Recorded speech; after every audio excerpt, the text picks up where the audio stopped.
Muy buenos días. Hola, ¿qué tal? ¿Cómo te va? Muy ¿Cómo bien, estás, Leopoldo? Qué gusto saludarte. ¿Te igualmente. escucho bien? Sí, sí, perfecto. Perfecto, muy ¿Cómo bien. puedo poner, voy a ver si puedo hacerlo, poner de fondo de pantalla em, la imagen del,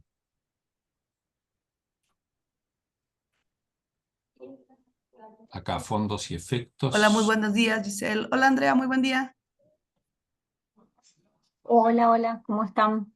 Muy bien, gracias. Hola, ¿Van ¿qué tal? todos? ¿Qué tal? ¿Cómo están? Mucho Buenos días, gusto. ¿qué tal? Contenta.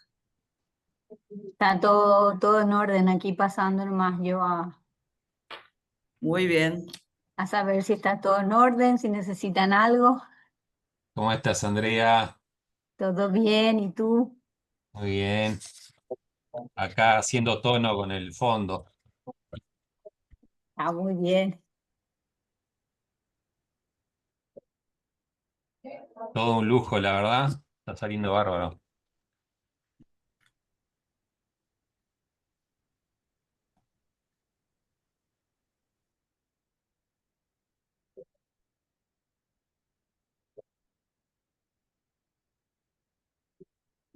¿Cómo vamos a hacer, Karina? Está faltando Cayo. Sí, ya faltan 2 minutos. Entonces, vamos a exponer tenemos 1 hora y media. Sí, Me parece que ya están aquí los cuatro, justamente, Giselle, Mónica, no, Leopoldo. falta Y Cayo. exactamente, falta Sí, Kai. efectivamente está Cayo, que es evaluación del trabajo de ONU Mujeres. Después están Mónica y Gisela, que presentan la medición de Quito como ciudad inteligente. Y luego Leopoldo, inteligencia artificial y evaluación pública. Entonces, bueno, ahí esperemos en todo caso a ver si suma Cayo. Y bueno, y ahí Cari ya como disponga, la idea es que los ponentes hablen 20 minutos cada uno, digamos todos de corrido, y una vez Ujú. que terminan las exposiciones se abre el espacio para preguntas. Ahí ingresó también ya Cayo. Entonces, bueno, eso sería un poco la dinámica.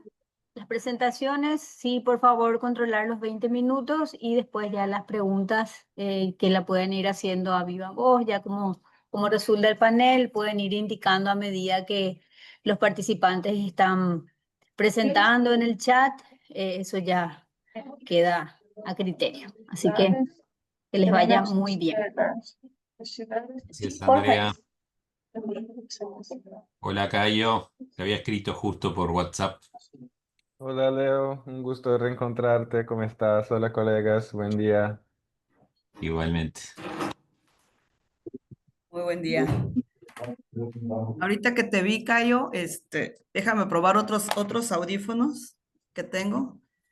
A ver si se escucha mejor. Me recordaste que tenía estos.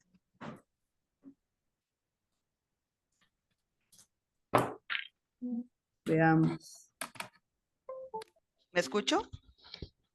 Sí, se escucha menos, pero bien. ¿Ah, menos? Un Ah, qué poquito raro. como más suave, pero se escucha bien, ¿eh? Ok, a ver. ¿Ahí Ahora mejor? ahí se escucha mejor. Perfecto. Muy bien, sí, era mucho mejor. Pues entonces, veamos. Ahorita estamos sin. Déjenme ver. Message. Admit all. Ya estoy admitiendo a todos. Son las 9:30. Ustedes me dicen si esperamos un poco más. Yo diría de empezar, ¿no? Porque Ok. así cumplimos con... Hola, Paula, ¿cómo estás? Estás, Leo, qué lindo Bien, verte. ¿Cómo está, gente? ¿Cómo les va? Muy muy bien, bien. muy bien. Bueno, qué Exacto. alegría. Acá con ansiedad. A ver, Muy bien. Pues entonces, bienvenidos sean a la conferencia de RELAC. ¿Les parece bien que por el respeto al tiempo de todos empezamos? tenemos temas fascinantes que queremos escuchar. Entonces, nuestros colegas van a presentar por 20 minutos. Perdón por ser estricta en el tiempo, me toca esa único detalle malo de llevar el control, pero los voy a disfrutar y voy a ser su moderadora. Entonces, van a ser 20 minutos de exposición por los 4 panelistas y al final van a ser el punto de preguntas y respuestas. Entonces, Leopoldo, Cayo, ¿quién quisiera presentar primero? Adelante, ser los primeros, Gisela o Gisela. Sigamos el orden, el que estaba Perfecto, listo el adelante programa. entonces. Adelante, por favor. ¿Les parece bien, Cayo?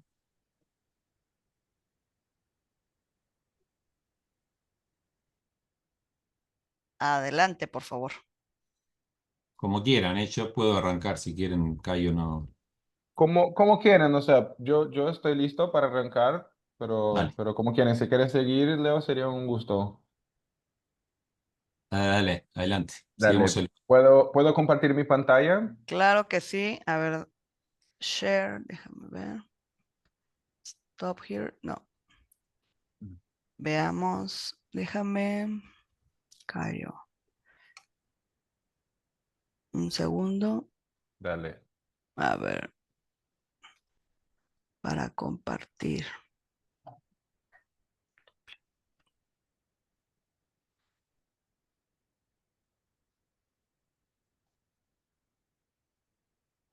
A ver si ya puedes, Cayo. Déjame chequear. Si puedo, a ver si. Ah, ok. Voy a tener que cambiar la privacidad. Un segundo. Sí. Dale.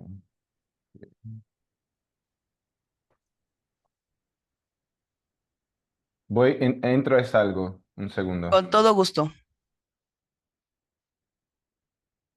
No sé si querían, yo puedo ir arrancando, pero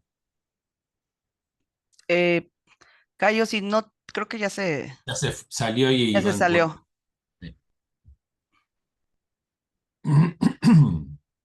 Ahí entra. Ya. Ujú. Listo. Perfecto. Ahora sí. Muy bien. ¿Pueden mirar mi pantalla? Sí, Sí, perfecto. Bueno, dale. 20 minutos entonces, ¿no? por favor. Bueno, muchas gracias, Karina, muchas gracias, colega, un gusto estar aquí. Me gustaría presentar esta evaluación, que es una evaluación donde he trabajado como parte del equipo de evaluación bajo la coordinación de Michael Kraft, que a la época era el especialista regional de evaluación de ONU Mujeres, ahora está en UNICEF, y también con mi colega Lina González. En este momento estaba como consultor regional de evaluación de ONU Mujeres, pero recién se terminó mi contrato de 3 años, entonces presento como consultor independiente. Pero pensé en presentarlo en este panel justamente porque ha sido un tema bastante desafiador y hemos encontrado algunas soluciones metodológicas y prácticas que tal vez sean de interés. Ujú. Entonces, más que los resultados o las recomendaciones de esta evaluación, me gustaría presentar un poco qué caminos metodológicos y qué camino de recolección y análisis de datos encontramos para trabajar un tema tan, bueno, relevante por supuesto, pero tan amplio como el involucramiento de las mujeres con la sociedad civil en toda la región de América Latina y el Caribe. Y bueno, y además estábamos en pandemia, entonces había el desafío extra que nos tocó a todas y todos, claro.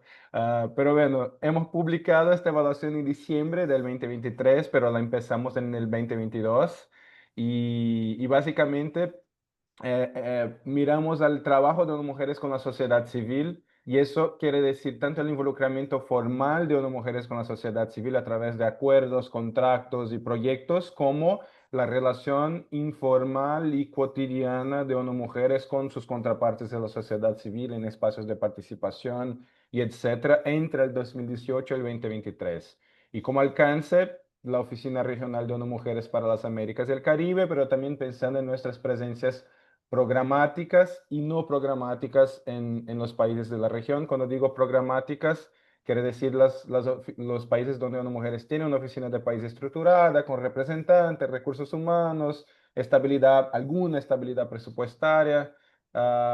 Y porque estabilidad presupuestaria en nuestro campo es, por definición, algo que no existe, ¿no? Entonces, por alguna estabilidad presupuestaria y bien, y donde tenemos presencia programática, no tenemos todo, no hay, donde las mujeres tienen la estructura la presencia programática, hay algún proyecto, hay recursos humanos, pero no hay toda esta estructura administrativa. Pero estuvimos ahí enfocándonos en 8 países y básicamente buscamos estrategias complementarias de cómo abordar el tema, porque, por ejemplo, si estás pensando en evaluación en Naciones Unidas de un proyecto o de un portafolio de país, hay guías metodológicas, hay caminos metodológicos y hay formas de hacer muy bien definidas en las guías, en los documentos, en las políticas de evaluación.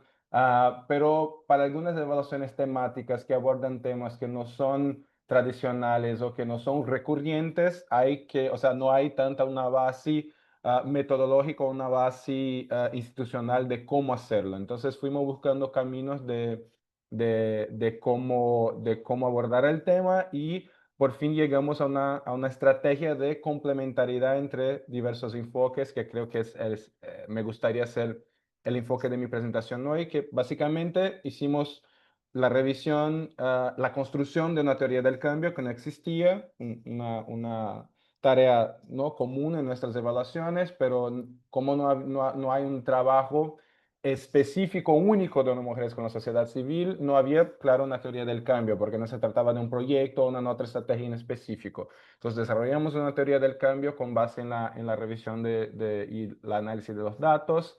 Eh, Tuvimos estrategias participativas con amplia consulta, tanto en términos de una encuesta que llegó a centenas de personas, como espacios de reunión con la sociedad civil, como 2 grupos de referencia de evaluación, un interno con personas de ONU Mujeres desde la sede hasta los países y otro externo con contrapartes de diversos países y también una recolección amplia de datos primarios, puramente remota, ¿no? Hay que decir porque era pandemia.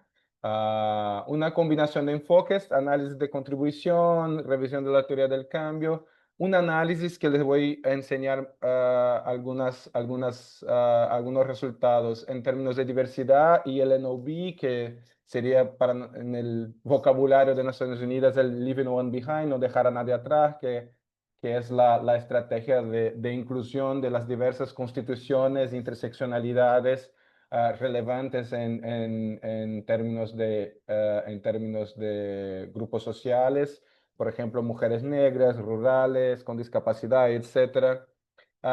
Tuvimos una única experiencia de campo, que fue la observación participante en la CRM, en la Conferencia Regional de la Mujer de CEPAL y ONU Mujeres de Buenos Aires en el 2022 y en su evento paralelo, que fue el Foro Feminista de la sociedad civil, y 2 estudios de caso, un acerca de los grupos asesores de la sociedad civil, que son grupos representativos de la sociedad civil con términos de referencia específicos que agregan contrapartes de la sociedad civil para brindar asesoría y retroalimentación al trabajo de ONU Mujeres al nivel de los países y al nivel regional. Y finalmente también un estudio de caso basado en Big Data de comunicación, sobre todo en el ex Twitter, con datos brutos de Twitter y la metodología de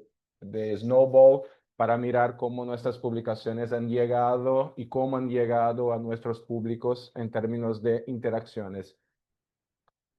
Entonces, con todas estas perspectivas complementarias, pasamos a la recolección y análisis de los datos. No voy a entrar en detalles por no hacer el enfoque, por una cuestión de tiempo, pero la evaluación está disponible en portugués, no, perdón, en inglés y español en UN Women Gate, que es repositorio de evaluaciones de ONU-Mujeres, y su resumen ejecutivo está disponible en inglés, español y ahí sí en portugués. Básicamente, consultamos a más de 500 personas en 600 entrevistas, a casi 400 personas consultadas a través de encuestas en 8 países de la región, 16 grupos focales, 2 estudios de caso y más de 100 documentos. Entonces fue participativa en el sentido de crear espacios de participación y fue participativa en términos de nivel de representatividad y consulta. Ah, Aquí está la teoría del cambio que hemos desarrollado para esta evaluación, pensando en las diferencias, las diferentes y complementarias formas de involucramiento de las mujeres con la sociedad civil, que van desde, o sea, fortalecimiento institucional de la sociedad civil hasta servicio, entrega de servicio a beneficiarias finales, pasando por espacios de participación y debate con la sociedad civil y retroalimentación, y también llegando a niveles más de impacto en términos de cambios de normas sociales, en términos de igualdad de género y empoderamiento de las mujeres. En términos de perspectiva de diversidad o de no dejar nadie atrás, hemos realizado un análisis cuidadoso de los acuerdos de cooperación que ONU Mujeres tenía entre el 2018 y el 2023 con la sociedad civil. Ahí se me olvidó poner el N, perdón, pero creo que el universo demuestra eran 450, 460 acuerdos. Perdón, después puedo buscar esta información. Pero básicamente ONU Mujeres tiene 2 tipos de acuerdo con la sociedad civil. Los Partner Agreements, que son acuerdos donde ONU Mujeres contrata una sociedad civil u otra contraparte para implementar parte de sus resultados, y las pequeñas subvenciones, ¿no? Los small grants, que son montos pequeños, pero que son puramente enfocados en fortalecimiento institucional. Entonces, tomamos estas 2 formas de acuerdo formal. Y cuando digo acuerdo formal, significa transferir recursos financieros de ONU Mujeres hacia las organizaciones de la sociedad civil, y una a una la revisamos y la clasificamos por objetivo y por públicos de trabajo. Entonces, definiendo los principales grupos de acuerdo con la revisión de datos. Entonces, mujeres afro, sobrevivientes de violencia, defensoras de derechos humanos, mujeres indígenas, LGBTQIA+, migrantes, mujeres rurales y mujeres en la política, emprendedoras, mujeres con discapacidad, juventud y otros públicos más específicos. Y pudimos mirar que más del 60% de los acuerdos de ONU Mujeres están enfocados en públicos prioritarios y en situación de vulnerabilidad. Y al mismo tiempo pudimos mirar que, de hecho, como esperado, había un trabajo muy relevante con mujeres víctimas de violencia, por ejemplo, con mujeres afro, con mujeres indígenas, un trabajo creciente con defensores de los derechos humanos, pero también había mucho espacio para mejora en términos de mujeres con discapacidad y grupos LGBTQIA+, por ejemplo. Y es interesante que lo publicamos en el 2023 y hemos tenido un crecimiento de trabajo con mujeres con discapacidad desde entonces, desde ONU Mujeres, pero nos permitió brindar una perspectiva también en términos de qué grupos sociales se atendían por país y por la región, y ahí también tener una perspectiva un poco más desglosada en términos de los resultados del trabajo de ONU Mujeres, y también las limitaciones en algunos casos para el trabajo con algunos grupos. Y eso también nos permitió mirar también a veces países donde se esperaba un trabajo más relevante con mujeres afro, con mujeres indígenas, por ejemplo, y no había. Y claro, todas estas evidencias son evidencias relevantes para la toma de decisiones, tanto a nivel regional como al nivel de país. Hicimos una revisión de la herramienta Gender at Work, ¿no? Mirando en este cuadrante X, Y en términos de cambio informal, formal, individual, sistémico, una clasificación más general en términos del trabajo que estamos haciendo de hacer acceso a recursos, en términos de subvenciones, desarrollo de capacidades, el trabajo con normas y leyes, que fue más relevante en los países con gobiernos inductivos a las temáticas de género y derechos humanos. Y también, claro, el desafío de resultados más amplios en términos de cambio de normas sociales y conciencia, pero también un trabajo relevante con la sociedad civil en términos de campañas de sensibilización y en términos de advocacy para temas, de relieve para la igualdad de género. En términos de grupo asesor de la sociedad civil, hicimos un estudio de caso específico con estos grupos e incluso haciendo una perspectiva general de cuáles son estos grupos, dónde están y en qué países y si están activos o no. Los grupos asesores de la sociedad civil no son una política mandatoria de ONU Mujeres, sino que son una buena práctica que se tiene en muchos países y que es especialmente fuerte en América Latina y el Caribe. Y bueno, hemos logrado mirar tanto los resultados relevantes de estos grupos en términos de retroalimentación, y en términos de representatividad de la diversidad de las mujeres y de las organizaciones de la sociedad civil a nivel de país, pero también sus limitaciones, principalmente en términos de capacidad de acción, en términos de sostenibilidad, en términos de carga adicional de trabajo a estas mujeres que participan de los grupos, y pudimos también generar recomendaciones específicas para esta modalidad de involucramiento de ONU Mujeres con la sociedad civil.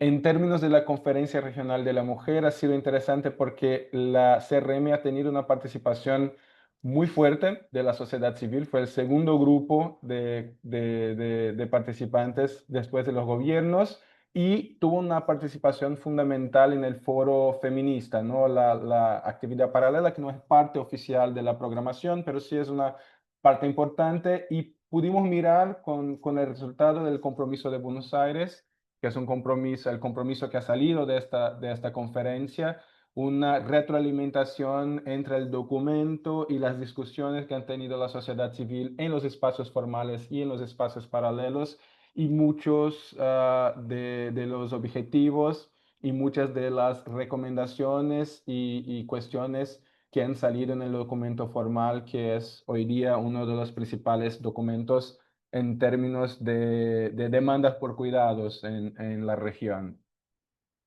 Y también hicimos una consulta directa a las organizaciones de la sociedad civil en la región, buscando a través de encuestas principalmente tener algunas perspectivas agregadas en términos de la percepción de las contrapartes de la sociedad civil en la región, y también las recomendaciones y expectativas con relación al trabajo de ONU Mujeres con organizaciones y con grupos de la sociedad civil. Entonces, por ejemplo, les preguntamos qué prioridades tenían en relación al trabajo de ONU Mujeres: financiamiento, capacidad, comunicación, abogacía, fortalecimiento de redes, apareciendo como cuestiones principales. Y también buscamos comprender algunas cuestiones más directas de la relación de ONU Mujeres con la sociedad civil. Entonces, por ejemplo, el N de la encuesta, que sí tenía acuerdos de subvención con ONU Mujeres,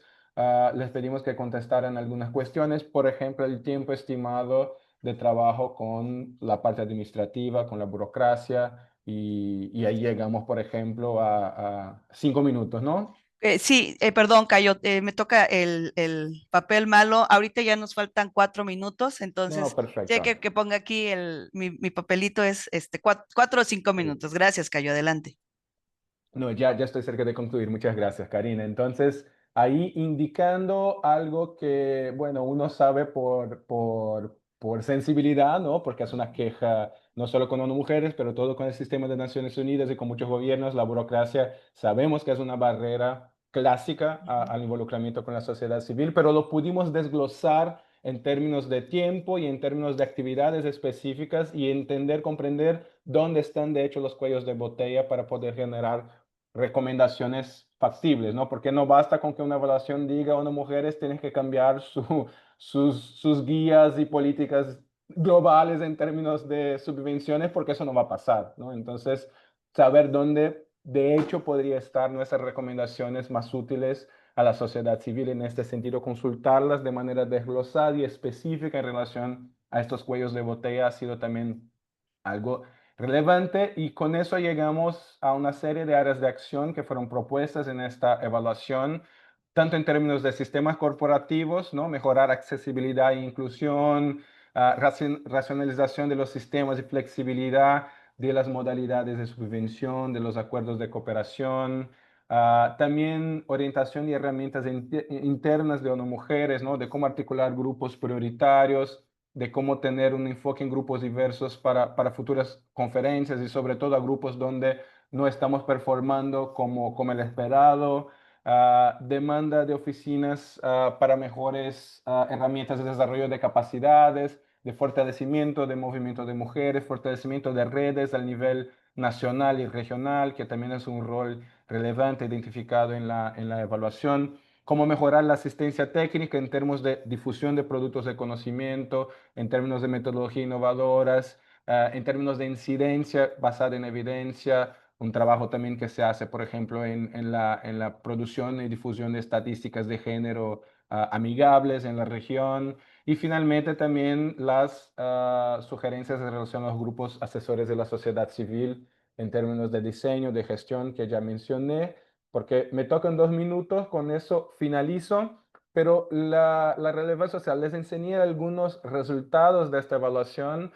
Claro, hay mucho más detalles, pero lo que me hizo proponer esta presentación para este panel específico fue justamente porque de las evaluaciones que he trabajado en la vida, de unas cuantas, esta ha sido la más desafiadora seguramente en términos metodológicos. O sea, cómo abordar un tema tan amplio, tan relevante y con tantas frentes de trabajo y tantas posibilidades de análisis, y al mismo tiempo hacerlo de una manera remota, porque era pandemia, hacerlo de una manera que produjera datos primarios relevantes y que nos permitiera camino de análisis que nos llevara a conclusiones basadas en evidencia, al mismo tiempo a recomendaciones específicas, hasta porque estamos trabajando con un público muy importante y no bastaría con hacer una evaluación más, tomar el tiempo de las contrapartes para consulta y hacer una evaluación con recomendaciones genéricas o poco accesibles o poco realistas. Entonces,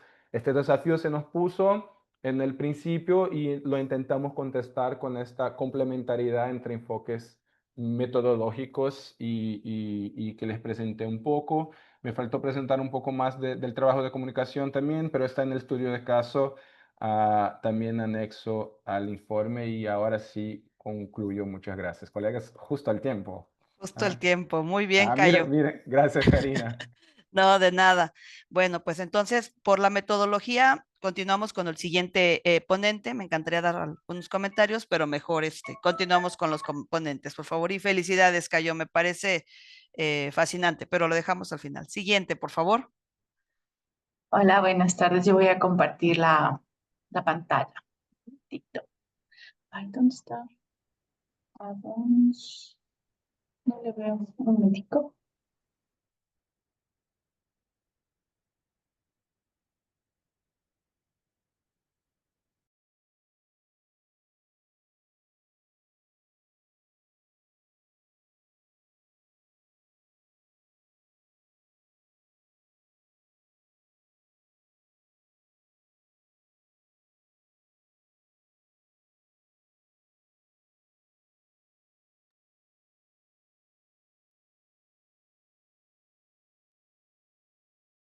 Tu micrófono, Mónica.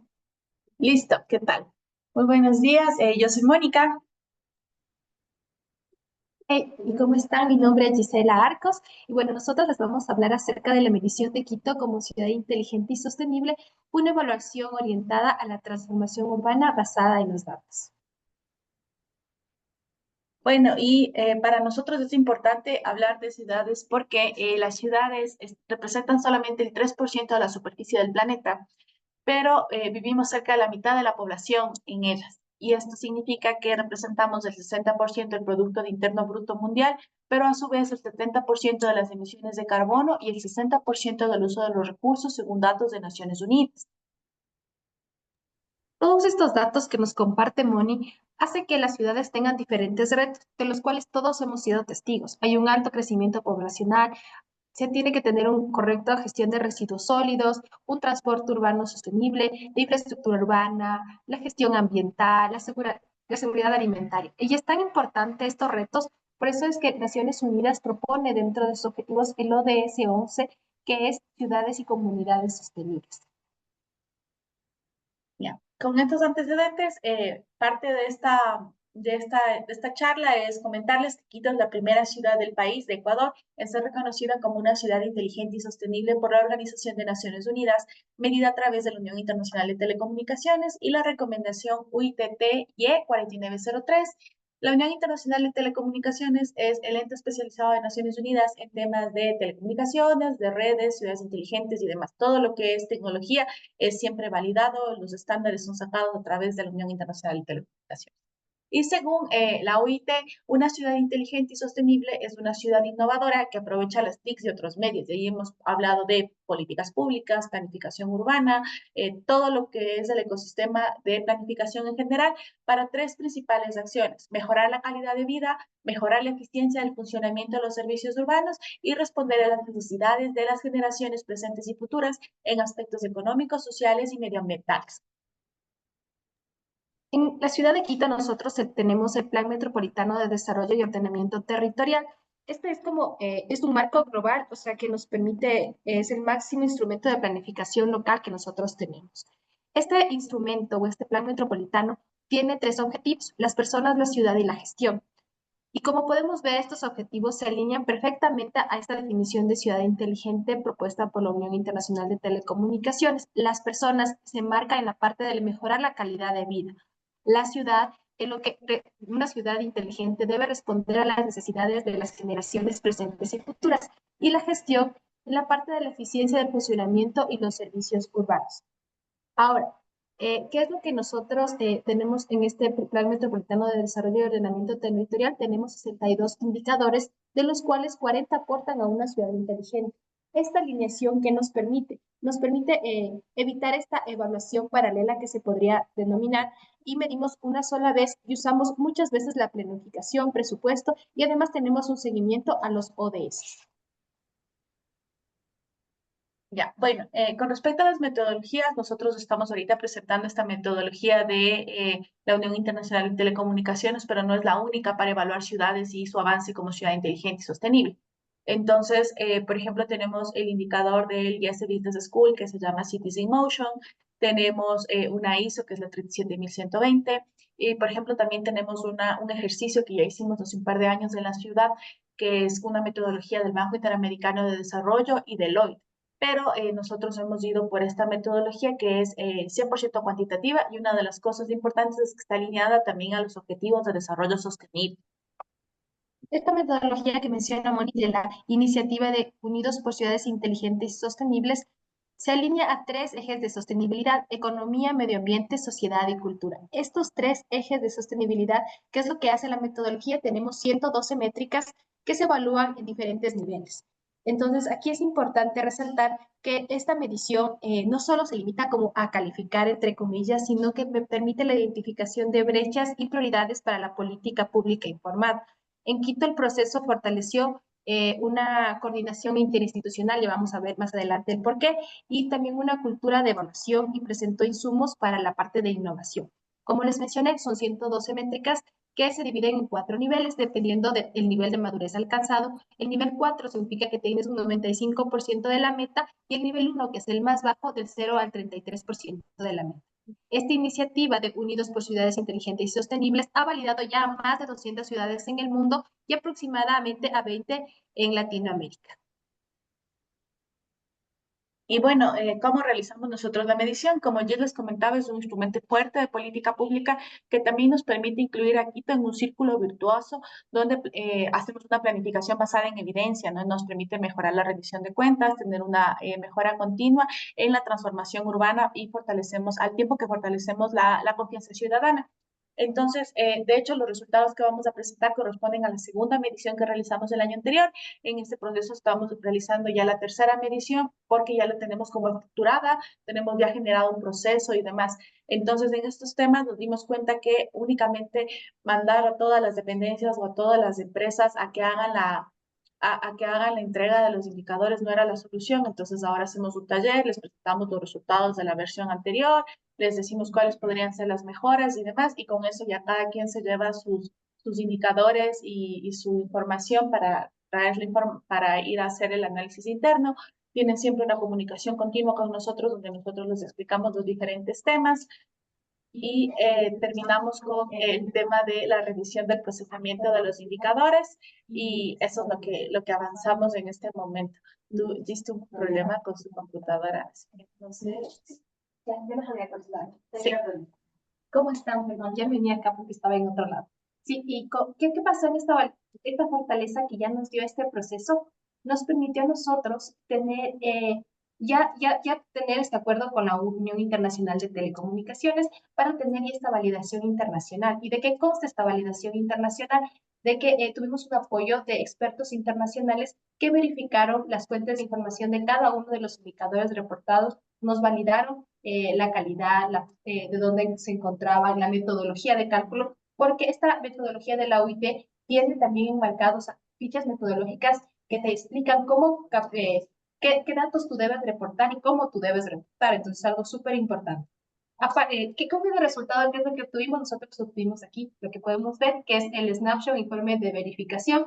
El snapshot es como una instantánea de la ciudad, es tomar una selfie a la ciudad de cómo nos encontramos actualmente y el informe de verificación ya es un informe más a detalle de cómo estamos en cada una de estas métricas e indicadores que se midieron de la ciudad y nos da como una perspectiva de hacia dónde tenemos que ir y cómo estamos enfocados. Con todos estos instrumentos y después de este proceso que ya está fortalecido, nosotros en coordinación con la Secretaría de Comunicación estamos elaborando una campaña comunicacional porque queremos ya explicarle al ciudadano, sabemos que es un tema bastante técnico, pero queremos explicar al ciudadano cómo nosotros podemos vivir una ciudad inteligente y sostenible. O sea, ¿qué significa esto? Porque a veces es un tema un poco ambiguo, entonces va por ese proceso que les vamos igual más adelante a compartir.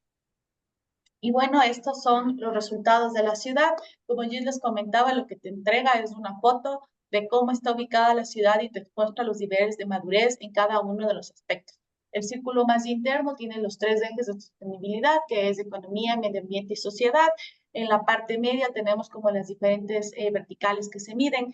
Por ejemplo, se mide calidad de aire, se mide transporte, tecnología, agua, saneamiento, acceso a educación, médicos. Es como una metodología bastante amplia, y en la parte más externa estas 112 métricas que Gis les estaba comentando. Entonces, una de las partes importantes de este proceso que hemos vivido ya como ciudad es que todos los datos que nosotros reportamos de estos 107 de las 112 métricas pasaron los parámetros de calidad que nos pidió la organización, la Unión Internacional de Telecomunicaciones. Entonces, ahí también nos sentíamos como muy orgullosos porque demostramos que tenemos cierta fortaleza también en la data que estamos generando a nivel de las dependencias. Y ahí está claro, ¿no? Entonces, con este pantallazo tú ya ves dónde debes mejorar, dónde estás bien y qué otros temas tenemos que fortalecer como ciudad.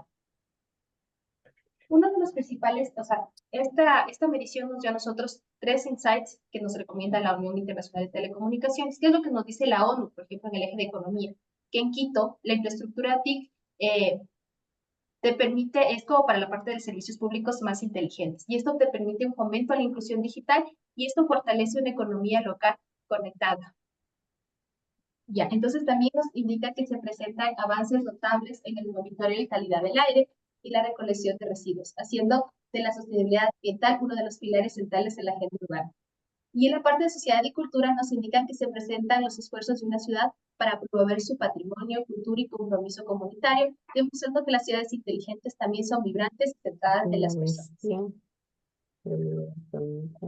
Y bueno, la última parte que es la que les contaba sobre cómo vives una ciudad inteligente es el tema de la campaña comunicacional que estamos realizando, porque cuando uno realiza el informe de verificación es como muy técnico, ¿no? Entonces hay indicadores que son extraños para el común ciudadano. Entonces para nosotros es importante hacer esta ciudadanización de lo que significa vivir en una ciudad inteligente y es como parte del ejercicio e interiorización que les queríamos invitar a que ustedes realicen. Entonces, por ejemplo, yo hace un par de semanas ponía este ejemplo en una entrevista y les decía, yo me levanto en las mañanas y mientras tomo el baño, tomo un baño, coloco un recipiente para que se caliente el agua.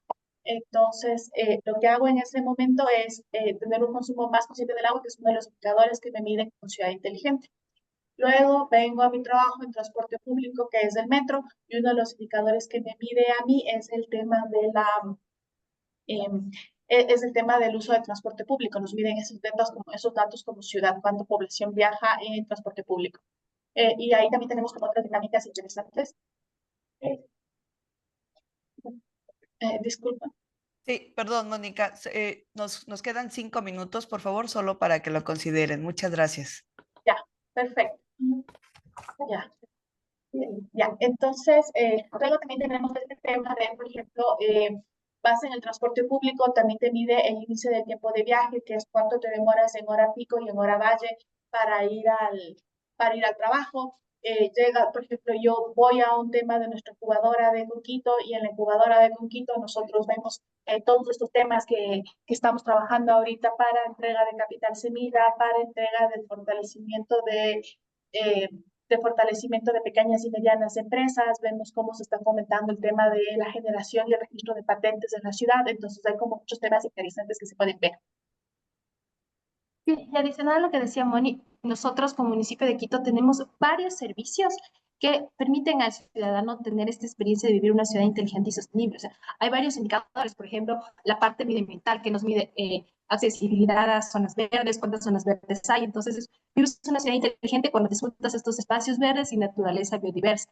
También una de las principales prioridades que tiene esta medición es la primera infancia. Entonces, ¿cuántos espacios disponibles hay en guarderías para niños de 0 a 3 años? Y en esto, por ejemplo, en nosotros como municipio de Quito tenemos ya varios, se le denomina guaguacentros, espacios donde puedes ir a dejar a tu hijo y tienes un espacio seguro, de calidad. Y también aparte, juntamente con UNICEF, se ha desarrollado una aplicación que se llama Wow Amor, donde se puede hacer el seguimiento del crecimiento de los niños, de que te alerte cuando te toca la vacuna, etcétera. Entonces son todos estos servicios que se da a la comunidad que nos ha permitido validarnos como ciudad inteligente y sostenible. Y no solamente para niños, sino también, por ejemplo, tenemos para los adultos lo que es el bachillerato acelerado, que es uno también de los indicadores de cuántos títulos de tercer nivel se tienen. Entonces, si tú no tienes el título de bachiller, no puedes acceder al título de tercer nivel. También involucran otras cosas, que, por ejemplo, la parte de expectativa de vida, o sea, de cuánto es la calidad de vida. Entonces, en el municipio de Quito también hay varios programas, por ejemplo, uno denominado 60 y piquito, que es para el cuidado de nuestros abuelitos, ¿no? Que las personas mayores de 60 años se pueden reunir y pueden realizar diferentes actividades supervisadas por expertos. Y también uno de los ejes importantes también es la salud. Nosotros en el municipio de Quito tenemos 3 centros de atención de salud, uno en el norte, centro y sur. Entonces, estos de aquí son gratuitos y de acceso a la ciudadanía. Y bueno, a la siguiente, última página, una de las últimas páginas que nosotros tenemos es que aquí ustedes pueden descargar el snapshot de la ciudad y el informe de verificación. Le pueden escanear y se pueden descargar los dos. Entonces, para que ustedes vean cuáles son los resultados de la ciudad de Quito. Y bueno, muchas gracias. Aquí les dejamos en nuestro link de la página de tecnología y también nuestros correos en caso de que necesiten alguna información adicional. Muchísimas gracias, Mónica y Gisela. La verdad, fascinantes presentaciones. Quisiera hacer todas las preguntas, pero voy a respetar también la metodología. Fascinante. Entonces, el siguiente, por favor, ponente, me parece que vamos muy bien y al final se va a hacer un debate bastante fructífero. Adelante, por Bueno, favor. gracias, Karina. Bueno, Gracias, voy a doctor. compartir también pantalla y tratar de ser lo más rápido posible porque ya he visto que el manejo de los tiempos está bien acotado. Así que busco la pantalla para compartir y voy a ir al grano.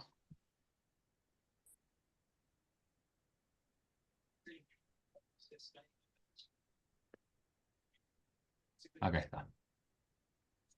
Bueno, como primero que nada el agradecimiento a la RELAC, obviamente, por aceptar mi postulación como ponente en este espacio y a las colegas y a Cayo que integran y comparten esta mesa del Eje 2. Como saben, mi presentación se titula Inteligencia Artificial y Evaluación Pública, Dilemas, Riesgos y Principios para una Gobernanza Democrática. Lo que voy a compartir son aprendizajes de artículos, reflexiones que publiqué en el último año, es más teórico si se quiere en algún sentido, no es estrictamente práctico, de espacios como la Semana de la Evaluación, el año pasado en México, formaciones recientes, bueno, con el BID, con la UTEC, con la Junta de Andalucía, pero bueno, en particular algunas reflexiones que he ido publicando en la prensa en Uruguay, algún curso que he dado y también en el espacio de EVAL participativa. Acá, como mostró Cayo en su evaluación para ONU Mujeres, incluso con temas amplios y complejos, la clave es generar evidencia participativa e inclusiva que sostenga decisiones reales. Esa misma lógica aplica al uso de la inteligencia artificial en la evaluación pública. Sin participación y diversidad, la legitimidad claramente se debilita. Mi idea central es sencilla y atraviesa toda la presentación. La inteligencia artificial no es neutra. Podría agregar incluso que ni siquiera es inteligente, pero bueno, eso da para otra temática y otros encuentros. Si la usamos sin reglas, puede profundizar desigualdades y opacar decisiones. Si la usamos con principios éticos, buena gestión de datos y capacidades públicas, mejora la evaluación y fortalece la legitimidad democrática. Hoy en la mañana, Ada Ocampo, en la presentación de la nueva edición de la guía ODS, decía que, bueno, incluso las evaluaciones tradicionales se enfrentan hoy el reto de la posverdad y la necesidad de generar evidencia creíble para sostener la democracia. Lo mismo aplica y se intensifica en el caso de la inteligencia artificial aplicada a la evaluación pública. El recorrido va a ser bastante práctico, 4 pasos: dilemas y riesgos al usar la inteligencia artificial en evaluación, principios de gobernanza, gobernanza de datos y capacidades públicas. Todas las figuras que voy a presentar son de elaboración propia, hechas con inteligencia artificial, con Napkin. Quisiera darme un pequeño espacio nomás para recordar a Miluska. Quiero hacer un recuerdo en homenaje a su persona, que nos acompañó con su liderazgo en estos temas como participante de EVAL Perú, la Red Peruana de Evaluación, la propia RELAC, liderando, entre otros, la habrán conocido, el grupo de Facebook Evaluación Las Cosas Como Son. Y bueno, Miluska hace poco que nos dejó. En cuanto a la implementación ética de la inteligencia artificial, bueno, en el sector público, esta imagen resume la idea base de toda la charla. Adoptar inteligencia artificial en lo público no es comprar un sistema y listo, es un proceso que se sostiene para mí en 3 engranajes que deben girar juntos. El primero refiere a la discusión crítica antes de programar nada. Acá, bueno, nos hacemos las preguntas quizás más incómodas al principio, pero que aparecen en cualquier metodología. ¿Qué problema público concreto queremos resolver? ¿Por qué inteligencia artificial y no otra solución más simple? ¿A quién beneficia y a quién podría perjudicar? ¿Qué riesgos no estamos dispuestos a correr? Como un ejemplo rápido y cercano al trabajo evaluativo, un gobierno que quiere usar inteligencia artificial para priorizar inspecciones sanitarias. La discusión crítica aclara supuestamente el objetivo evaluable, reducir riesgos y medir si bajan las no conformidades, y descartaría usos tentadores pero poco legítimos, como vigilar conductas. El segundo engranaje, reflexión ética convertida en reglas claras. Acá lo paso por arriba porque hablaremos más adelante de estos principios que son básicamente transparencia, equidad, responsabilidad y supervisión humana. Lo veremos en otra slide. El tercer engranaje, que también reforzaremos más adelante, es la capacidad institucional para operar y corregir. Sin equipos y procesos, la inteligencia artificial nos gobierna a nosotros.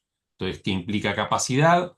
Gobernanza de datos, auditorías periódicas, participación, como bien se expresaba antes también en las dos presentaciones, y lenguaje claro. ¿Qué pasa si alguno de estos engranajes no gira? Bueno, ocurre lo que muestra la figura, lo que intento mostrar ahí. Caemos en una implementación no ética, opaca, difícil de defender, generadora de desconfianza, lo que obviamente incide directamente en la calidad democrática, que es lo que en realidad más me preocupa. Cuando los tres funcionan juntos, logramos una implementación ética explicable y auditable y justificable ante la ciudadanía, sobre todo. Y bueno, acá la pregunta es, o mejor dicho, no es inteligencia artificial sí o no, sino inteligencia artificial bajo qué condiciones y con qué garantías. Con esto, bueno, más o menos claro, pasemos ahora a los dilemas éticos más frecuentes. En la imagen acá planteo 4 dilemas que aparecen una y otra vez cuando usamos inteligencia artificial para evaluar políticas públicas. Voy a compartirlos con situaciones que me son relativamente comunes. Primero, los algoritmos de caja negra. Imaginemos un sistema que puntúa, por ejemplo, el riesgo de incidencias a personas privadas de libertad para apoyar decisiones de libertad condicional. A primera vista puede llegar a funcionar, pero al mirarlo de cerca vemos que se equivoca con ciertos grupos. Además, el proveedor que entrega el sistema no lo entrega como modelo prioritario. Esto significa que no podemos ver ni el código, ni las variables exactas, ni los datos de entrenamiento, y el contrato no permite siquiera auditar cómo llega a cada puntaje. Es un extremo, pero puede suceder. En otras palabras, no es replicable y no podemos explicarlo ante un juez, ante una persona afectada o una evaluación independiente. Acá chocan dos ideas de justicia que conviene definir con ejemplos muy claros. En primer lugar, la de calibración. Pensemos que el sistema puede dar puntajes de 1 al 10. Si alguien recibe un 7, la calibración pide que 7 signifique lo mismo para todas las personas. Es decir, que entre quienes tienen 7, el porcentaje real de reincidencia sea similar sin importar el grupo.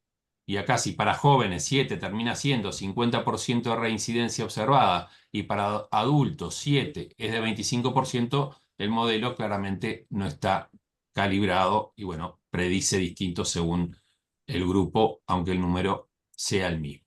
Por otro lado, en segundo lugar, paridad de errores. Ahora miremos cómo se equivoca o se puede llegar a equivocar el sistema. Supongamos dos grupos, si el sistema marca alto riesgo cuando no lo es, lo que sería un falso positivo, en 30% de los casos del grupo A y solo 10% de un grupo B, bueno, no hay paridad de errores y la tasa de error es claramente muy distinta entre grupos. Como evaluadores, entonces, debemos elegir antes de usar el sistema qué criterio vamos a priorizar y cómo lo vamos a medir. Por ejemplo, en libertades condicionales, tal vez queramos maximizar la calibración, que el puntaje signifique obviamente lo mismo para todos, y al mismo tiempo vigilar o verificar que las tasas de error no se disparen en ningún grupo. Si no puedo explicar y no puedo medir estas dos cosas, entonces no debo usar el sistema para decisiones sensibles. Algo similar que creo que subrayó Cayo al identificar que por el lado de la burocracia excesiva se convierte en una caja negra que aleja a la sociedad civil. Bueno, en la inteligencia artificial la opacidad algorítmica juega el mismo rol. Sin simplificación, trazabilidad y reglas claras, los sistemas se vuelven inaccesibles y pierden confianza. El segundo, modelos predictivos durante la pandemia. Casos reales en México y, bueno, seguramente en otros países, se usaron modelos para anticipar picos de contagio y planificar camas, oxígenos y personal. Los modelos daban rangos probabilísticos. El problema surgió cuando se comunicaron como si fueran fechas exactas. El pico será tal día. Bueno, ¿qué pasó? La gente cambió su comportamiento. Adelantó viajes, postergó controles y eso modificó la propia serie de contagios. O sea, la predicción se volvió intervención. Como aprendizaje acá para la evaluación, además del modelo, necesitamos supervisión humana y comunicación responsable de la incertidumbre, escenarios y rangos, no certezas que no existen. Tercero, cómo se ve un sistema auditable. Una ciudad, como se planteaba, quiere usar inteligencia artificial para ordenar, por ejemplo, inspecciones comerciales y evaluar si bajan las no conformidades. Bueno, el equipo deja rastro de cada decisión, qué datos entraron, qué reglas se aplicaron, publica una ficha del modelo con límites y supuestos y arma un tablero de equidad que muestra semana a semana dónde se equivoca más por barrio y tipo de local. Entonces se detectan, por ejemplo, subregistro en zonas rurales porque había menos alertas de las esperables. ¿Qué hacer? Se ajusta el umbral de alerta, incorporan una variable de accesibilidad que faltaba, reentrenan, se vuelve a medir y bueno, la brecha debería bajar. Como aprendizaje acá pasamos del confíen en el algoritmo a podemos explicar, revisar y corregir y bueno, eso hace defendible su uso en una evaluación. En cuarto lugar, la falsa tranquilidad de los sistemas muy básicos. A veces para no complicarnos, un organismo público usa reglas simples para aprobar o rechazar solicitudes de apoyo. Eso puede servir como un filtro inicial, pero en decisiones de alto impacto no alcanza. Necesitamos trazabilidad, buena gestión de datos y revisión humana donde hay riesgo de daño. Como regla práctica, la complejidad del sistema debe ser proporcional al riesgo, siempre con controles de transparencia y equidad. Cierro este bloque con 3 preguntas guía para cualquier proyecto de inteligencia artificial en evaluación. Bueno, en el caso que planteaba, ¿qué entendemos por justo aquí? ¿Qué queremos? ¿Queremos que el mismo puntaje signifique lo mismo para todos? Por el lado de la calibración, o que las tasas de error sean parecidas entre grupos, paridad de errores. Decidámoslo entonces antes de evaluar. Segunda pregunta, ¿podemos explicar el sistema de punta a punta, desde el dato que entró hasta el cálculo y la decisión que salió? Si no se puede, entonces no es apto para evaluación de políticas públicas. En tercer lugar, estamos mirando los errores por grupo en tiempo real. Sabemos si el sistema falla más con mujeres, por ejemplo, como se planteaba hoy también, con personas mayores o en ciertas zonas. Y si ocurre, ¿tenemos un plan para corregirlo? Bueno, con estos criterios deberíamos pasar de la inteligencia artificial funciona a la inteligencia artificial es defendible y útil para la evaluación pública. Así pasamos a lo que mencionaba hoy, a los principios entonces. Qué bueno que revisando la bibliografía en general y por decisión propia he optado por elegir estos 4.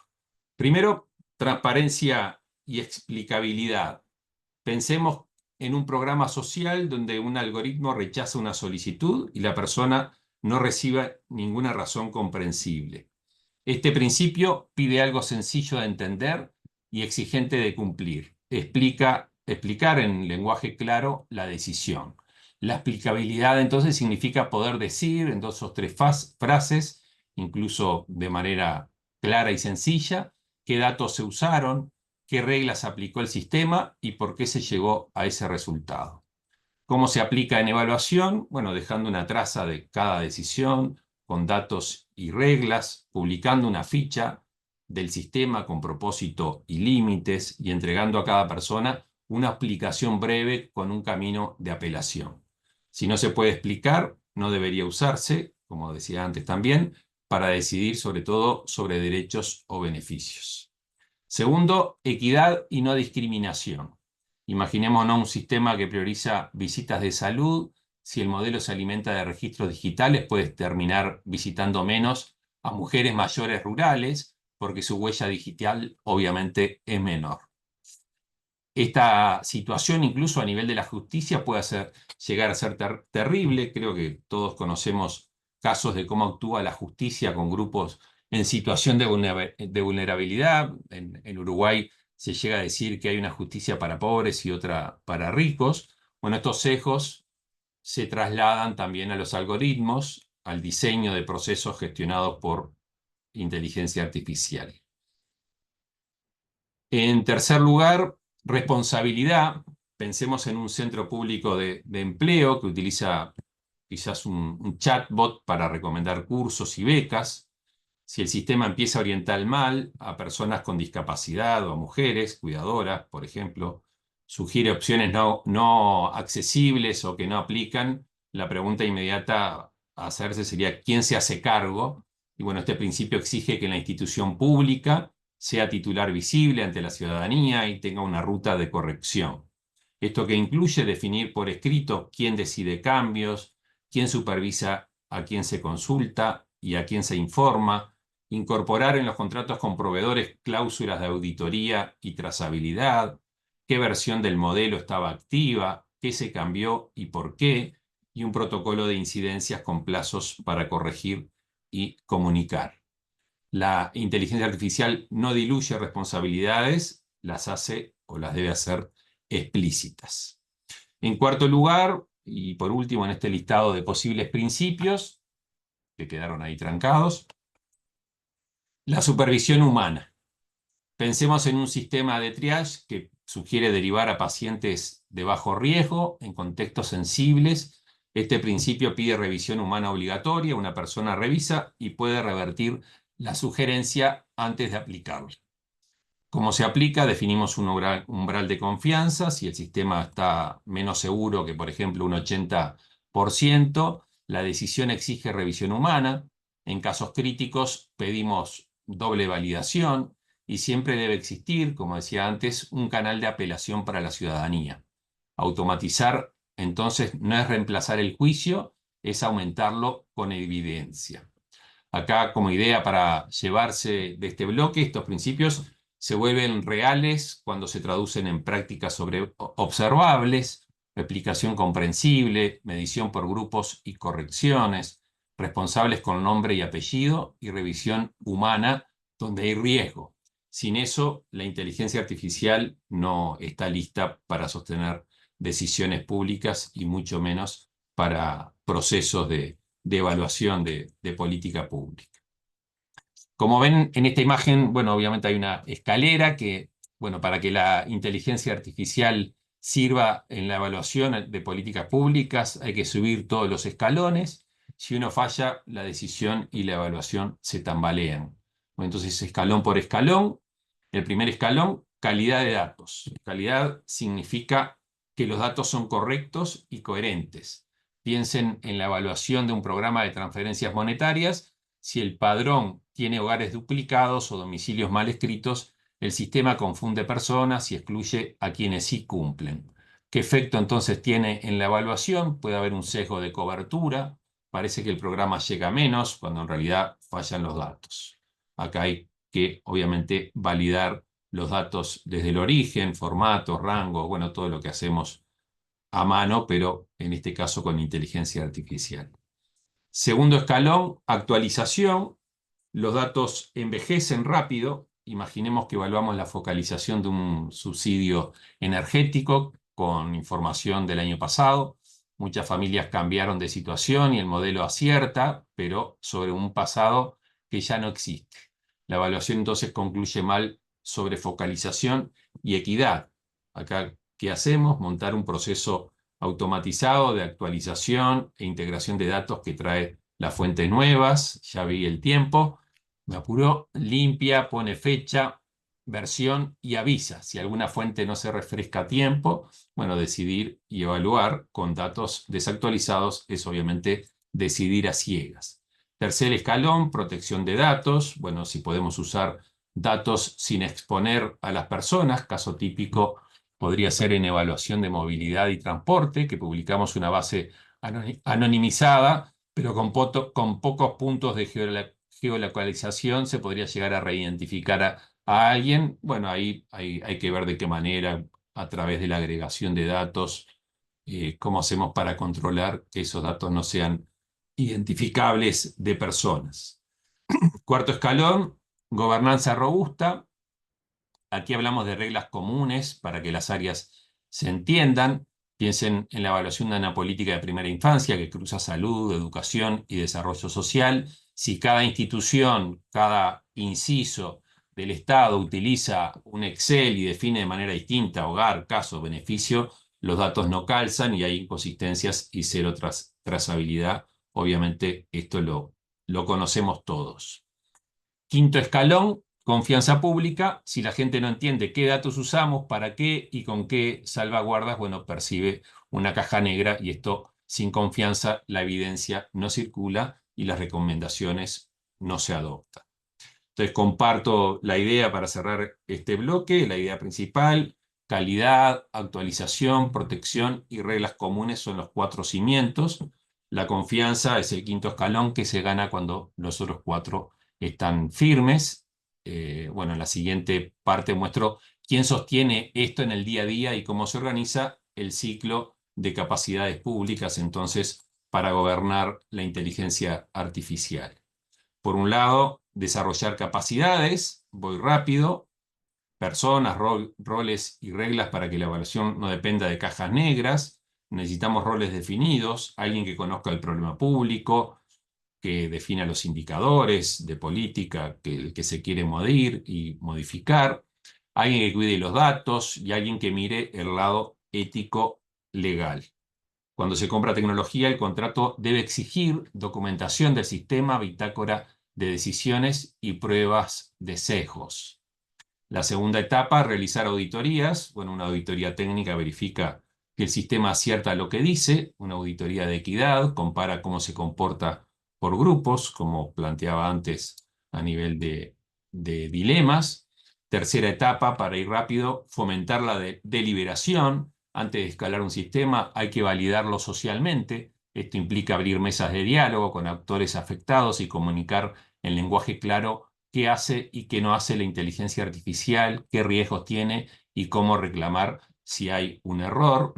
Cuarta etapa, la toma de decisiones. La inteligencia artificial debería ayudar a decidir, no decide sola. Se define de antemano qué será recomendación del sistema y qué requerirá revisión humana. Quinta etapa, mantener el control democrático. Todo sistema que afecta a derechos o beneficios necesita reglas de permanencia y supervisión externa. Voy rápidamente al cierre. Esta imagen resume todo el recorrido. A la izquierda está lo que quisiéramos evitar y a la inteligencia artificial no gobernada. Ahí las decisiones se vuelven opacas, los sesgos se amplifican y la ciudadanía desconfía. Para movernos hacia la derecha, hacia una inteligencia artificial gobernada, necesitamos 3 condiciones que las he planteado a lo largo de la presentación. Y bueno, como ya estoy pasado de tiempo, simplemente las listo. Explicabilidad mínima por caso, métricas de equidad y titulares responsables. Una segunda condición es invertir en capacidades institucionales, como decía, gobernanza de datos, auditorías periódicas, compras públicas con cláusulas de auditoría. Una tercera condición, participación ciudadana con efectos reales, mesas con actores y pruebas piloto, con evaluación rápida para ajustar reglas, resumen en lenguaje claro, mecanismos de reclamo y respuesta.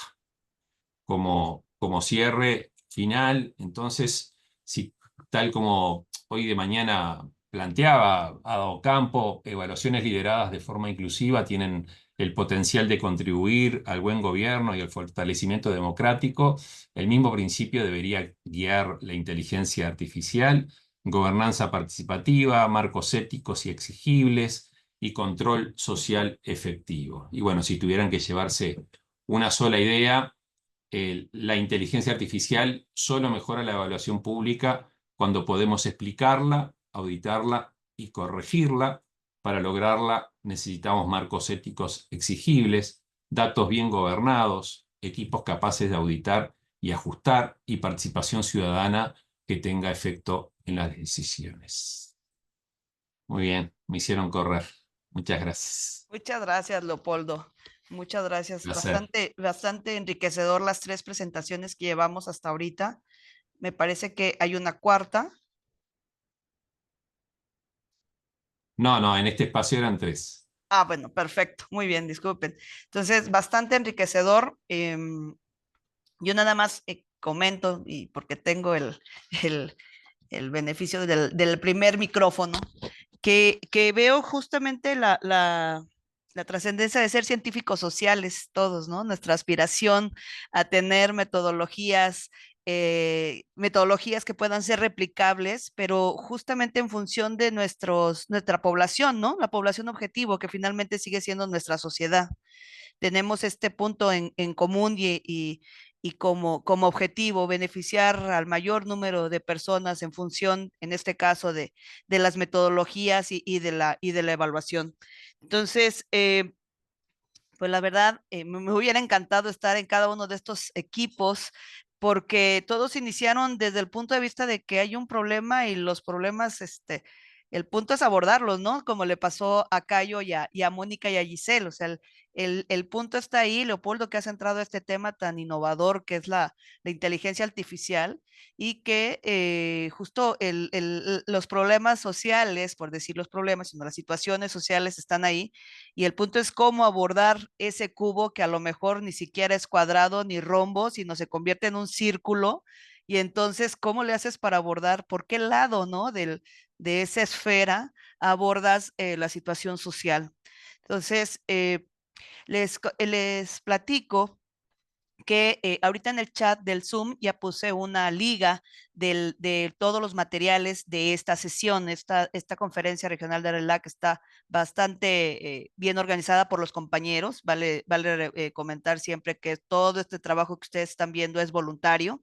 Entonces, hay muchas cabezas y manos detrás y uno de tantos puntos es que organizaron este drive en donde van a poder tener acceso a las presentaciones y al material que nos proporcionaron para esta sesión, pero también si ahorita como lo hicieron las compañeras Mónica y Giselle, si quieren también compartir material adicional en este chat, adelante.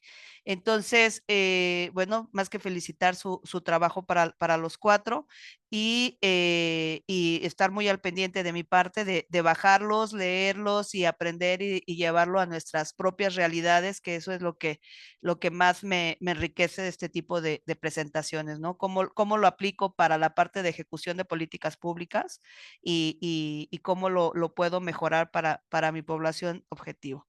Muchas gracias. Entonces, vamos a empezar con una ronda de 3 preguntas, por favor. Si pueden levantar la manita. Y 3 preguntas, las escuchamos, las respuestas Ahí y hay, así sucesivamente.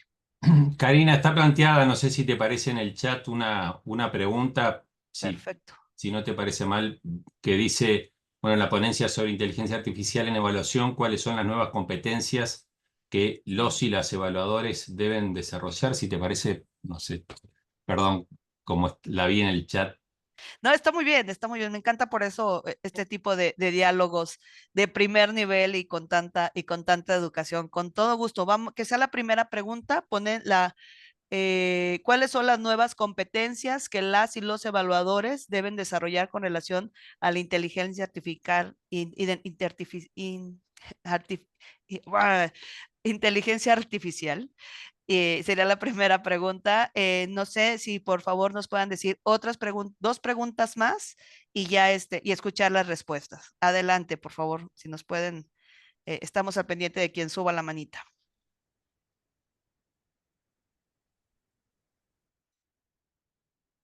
A la 1, a las 2. Bueno, entonces empezamos con esta pregunta para incentivar el debate entre todos. Adelante, Leopoldo, por favor. ¿Cómo no? Sí, bueno, sin ser exhaustivo, ¿no? Pero hay algunas competencias técnicas básicas, como comprender cómo funcionan los modelos de inteligencia artificial y sus limitaciones, saber leer y cuestionar métricas de desempeño y de equidad, por ejemplo, lo que planteaba tasas de error por grupo o calibración, conocer principios de gobernanza de datos, calidad, actualización, privacidad.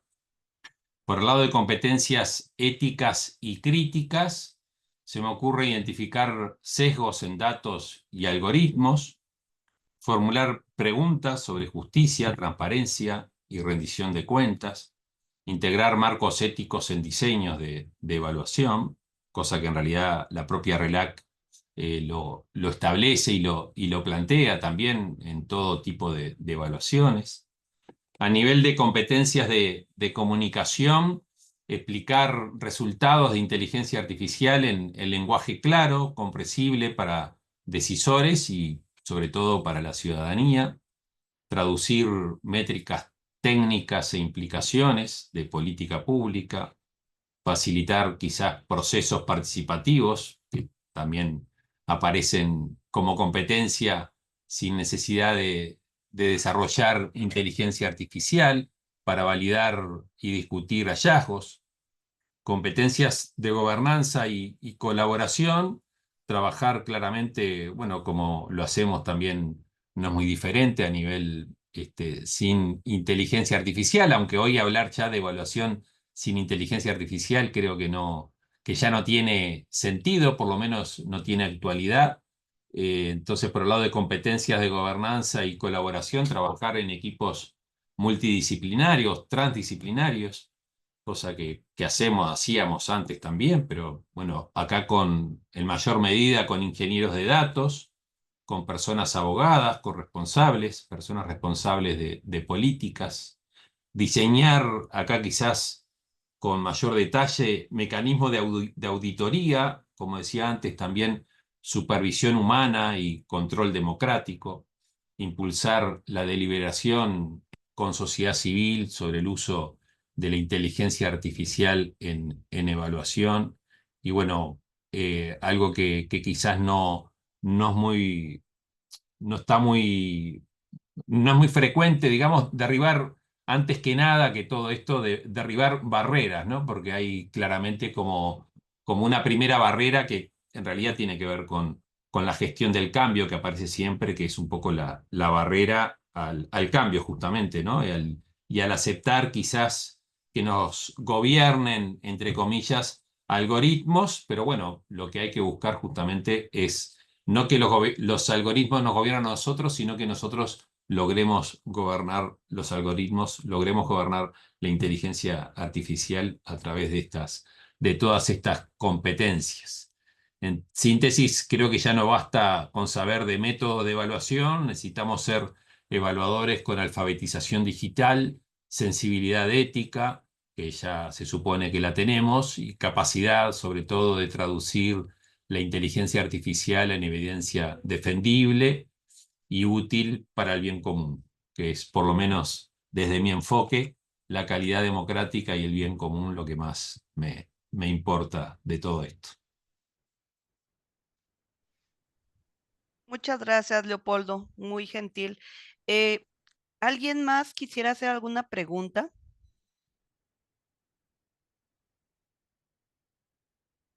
Bueno, yo aprovechando el espacio de tener a los colegas tan expertos, Cayo, a mí me llamó mucho la atención esta parte de que finalmente la metodología que utilizaste es justo, tienes diferentes intervenciones, ¿no? A lo largo de todo el territorio de América Latina y que empiezan así, ¿no? O sea, como aisladas aparentemente. Y fue una gran reto, como bien mencionabas, de hacer la teoría del cambio. Yo creo que esos son de los puntos más que más nos podemos encontrar nosotros, ¿no? Intervenciones, y más si son de países, ¿no?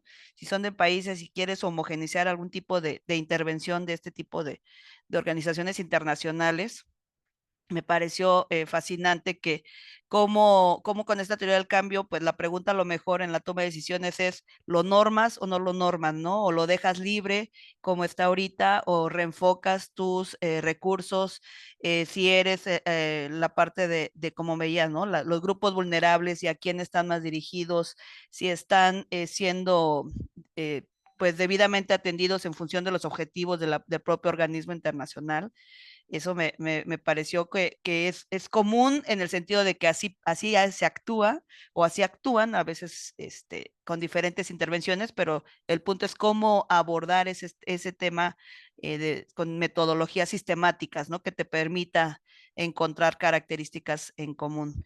Y luego, por otro lado, Mónica y Gisela, es muy interesante y la pregunta también para ustedes es, eh, este tipo de gobiernos inteligentes y sostenibles, pues es como para que muchos gobiernos de los 3 niveles de gobierno empiecen a considerar, ¿no? Esta parte de indicadores, pero justo a lo mejor no solo, y a lo mejor voy a ser un poco atrevida, pero disculpen si lo soy.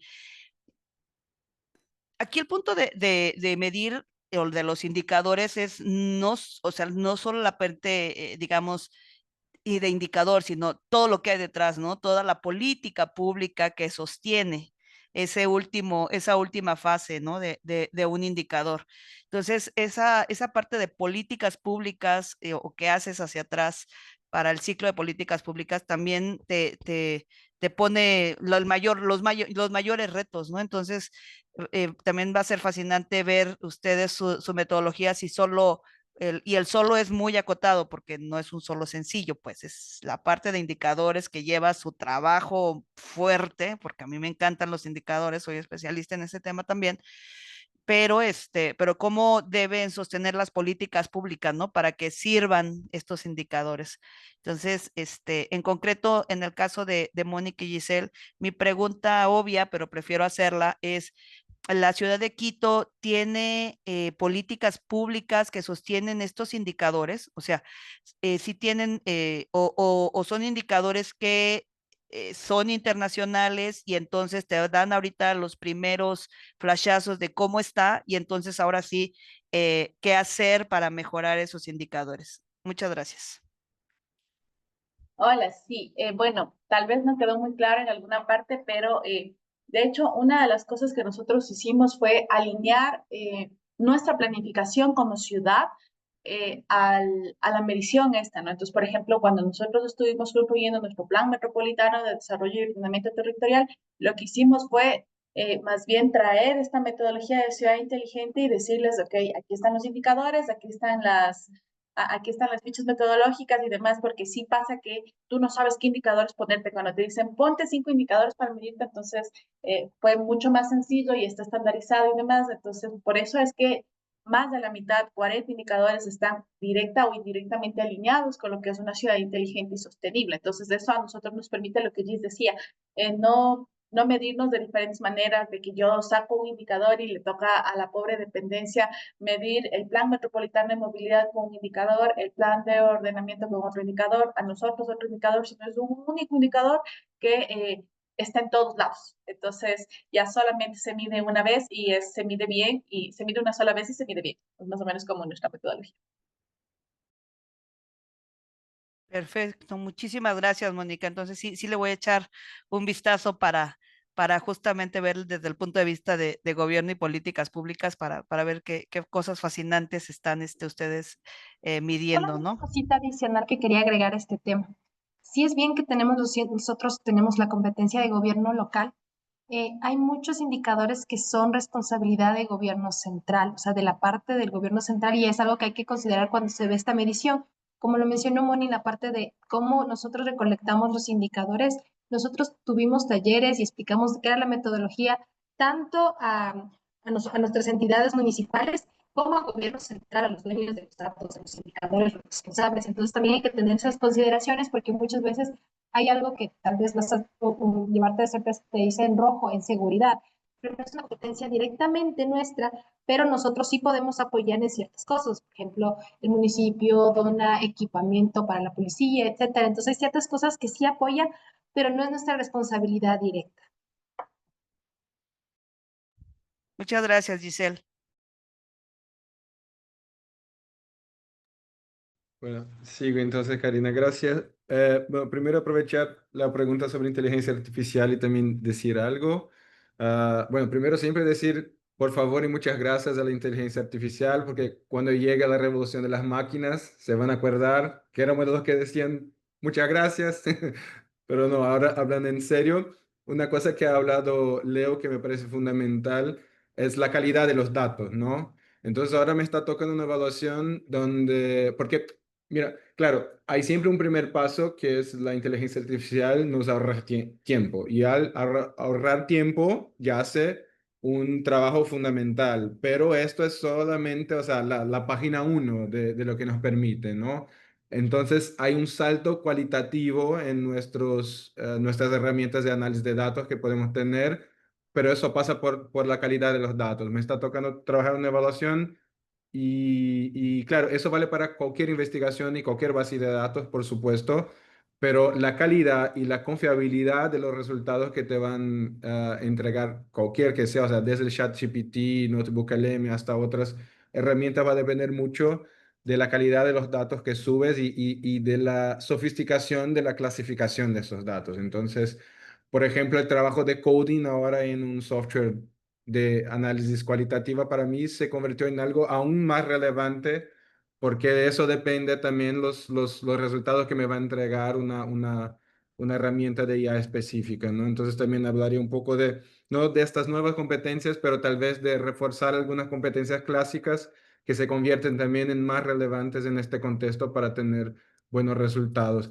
Pero con relación a la pregunta de Karina, sí, el desafío fue justamente que muchas cosas estaban aisladas. Estábamos trabajando con países que tenían notas estratégicas, planificaciones y portafolios independientes entre sí. Estábamos hablando de organizaciones de mujeres de muchas áreas. Entonces, estamos hablando de organizaciones clásicas feministas, pero también de colectivos de jóvenes, de grupos LGBTQIA+, del movimiento negro clásico, pero también de la emergencia del movimiento feminista indígena, que es muy fuerte en muchos países de la región.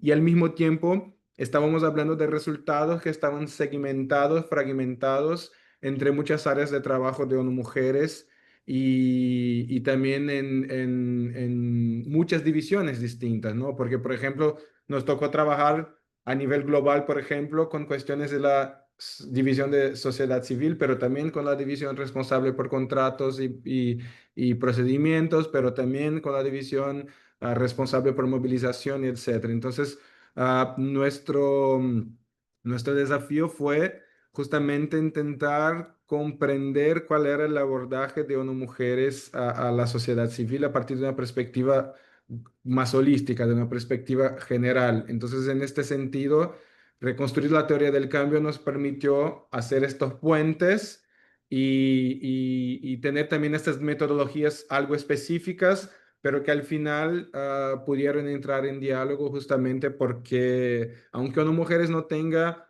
un cuerpo de resultados específicos, independientes para su trabajo con la sociedad civil, sí hay un abordaje sistémico e institucional y eso hemos podido identificar y al final la teoría del cambio se convirtió también en una herramienta metodológica de análisis, ¿no? Entonces, de cierta manera fue el primer paso y este primer paso se convirtió también en una especie de abordaje metodológico porque ahí pudimos clasificar los datos en estos resultados que hemos identificado. No sé si te contesto, Karina, pero un poco por ahí fue el proceso. Sí, bastante, bastante. Y esta última parte, ¿no? Cómo la teoría del cambio se convirtió en o sea, fue parte fundamental justo de la metodología, ¿no? Al momento de estar analizando, ¿no? Claro que sí, Cayo. María Delfina quiere hacer una pregunta. Adelante, por favor, María Delfina. Muchas Muchas gracias, Cayo. no sé si me escuchan. Ya la escribí también en el chat. Está asociada con la presentación sobre ONU Mujeres, que si puede ampliar precisamente sobre su comentario sobre la interseccionalidad de territorio, ¿verdad? Sobre el área de acción asociada a sistemas corporativos, que qué desafíos usted puede identificar que limite el trabajo en esta área de acción a nivel de la organización de la sociedad civil. Cambio.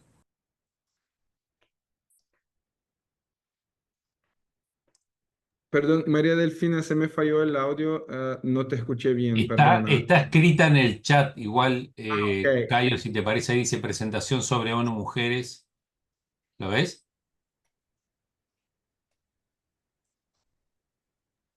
Mira, perfecto. María Delfina, con relación a los sistemas corporativos, había un desafío inicial que era el hecho de que la evaluación sería una evaluación de alcance regional. Entonces, por una cuestión pragmática, su uso estaba limitada también a esta dimensión. Entonces, no sería factible desde nuestra parte hacer recomendaciones a nivel global, que es justamente de donde salen las guías. Claro, o sea, podríamos generar datos y recomendaciones que fueran útiles, pero no teníamos la capacidad de direccionar a grandes recomendaciones a nivel global.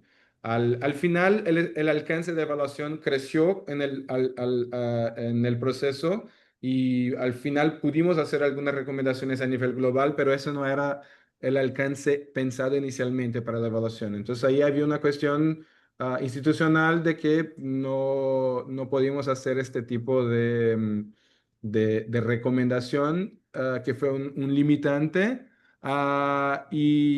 Pero también nos tocó buscar soluciones que no fueran necesariamente cambiar los sistemas, cambiar los procedimientos, pero identificar dónde estaban los principales cuellos de botella, ¿no? Y ahí estamos en un momento especialmente sensible porque justamente nos tocó la transición del sistema financiero administrativo de ONU Mujeres, del software que ONU Mujeres y que PNUD y que otras agencias de Naciones Unidas utilizaban, que había pasado del Atlas para un nuevo software llamado Quantum, que era el villano de la vez porque estaba en proceso de implementación y además de los problemas clásicos había generado una serie de nuevos cuellos de botella justamente porque era un sistema en implementación. Entonces, más que nada, intentamos ser pragmáticos, identificar dónde estaban los cuellos de botella principales y qué se podría hacer en términos de revisión de ciertos procesos o de entrenamiento de contrapartes o de, por ejemplo, traducciones informales de ciertos formatos, cosas que solucionarían un poco estos problemas, un poco en la lógica de, o sea, si tienes una ciudad y puedes alargar un poco las vías en lugar de poner un metro, ¿no? O sea, no te va a solucionar el problema porque no puedes cambiar la estructura, pero sí buscas cómo solucionar cuellos de botellas temporales y generar algunas ideas que pueden ser útiles más a largo plazo. Entonces nos enfocamos un poco en solucionar cuellos de botella específicos de los acuerdos y dejar algunas ideas más generales que sabíamos que, o sea, que no podíamos determinar su respuesta gerencial, pero que podríamos dejar como ideas más largoplacistas. No sé si te contesto en ese sentido, María Delfina. Sí, muchas gracias. Muchas gracias. Y yo quiero hacer algunos anuncios, le decimos en México parroquiales, o sea, digamos al final de la sesión. Uno, bueno, para los que no hubieran estado, están las presentaciones, puse aquí una dirección del Drive de este muy bonito panel, o bueno, de esta mesa, de esta feria. Y también pregunté, porque así también en el chat lo hicieron, ya consulté y les agregué la dirección de la página para que ustedes puedan consultar el material de algunos otros de los ponentes. Y otra pregunta fue sobre el tema de inteligencia artificial. Si hay inteligencia artificial con ética, ¿no? Me parece. Como tal, el grupo de trabajo se va a abrir un grupo de trabajo, se está gestando ya como en RELAC, estamos ya en esa conformación última, seguramente este año ya se va a dar a conocer, digamos, los siguientes pasos y digamos, la parte de inteligencia artificial, ¿no? Entonces están cordialmente invitados y por otro lado, a los que no son digamos, integrantes de alguna BOPE en su país, los invitamos, ¿no? A que busquen la BOPE en su país porque tiene muchos beneficios integrarse a la red de evaluadores de su país porque justo tienen acceso a este tipo de paneles y de conferencias regionales, pues por cada cierto tiempo, ¿no? Entonces, los invito a integrarse a su BOPE. Entonces, no sé si haya alguna duda, algún otro comentario.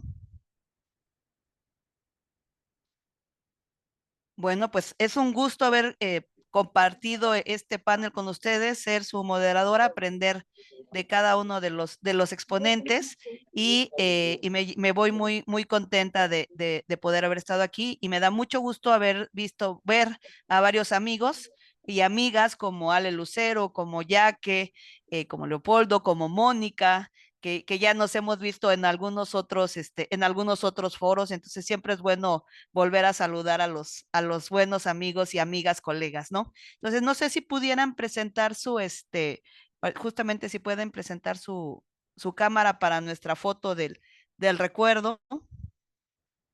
A ver, por favor. Ale, qué gusto verte. Ceder, María Delfina, Fabiola, Liz. Muy bien, entonces voy a tomar la pantalla. Denme unos momentos, por favor. Bueno, muy bien. Voy a tomarla, ¿eh? Denme un segundito.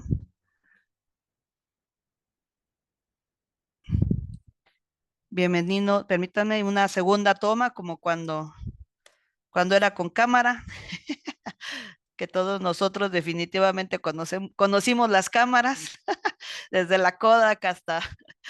Entonces, voy de nuevo y... Perfecto.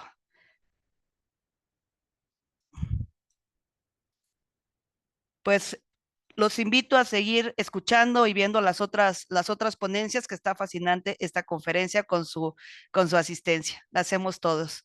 Muchas Muy bien. gracias. Gracias. Saludos. Hasta luego. Nos vemos por Bye. ahí. Chao, Nos chao. vemos. Chao. Bye. Gracias, hasta luego. Hasta luego. Chao, Bye. Gisela, Mónica, Cayo, Muchas Karina. gracias. Muchas gracias, Mónica. Muchas gracias, Leopoldo, Mónica. Hasta luego.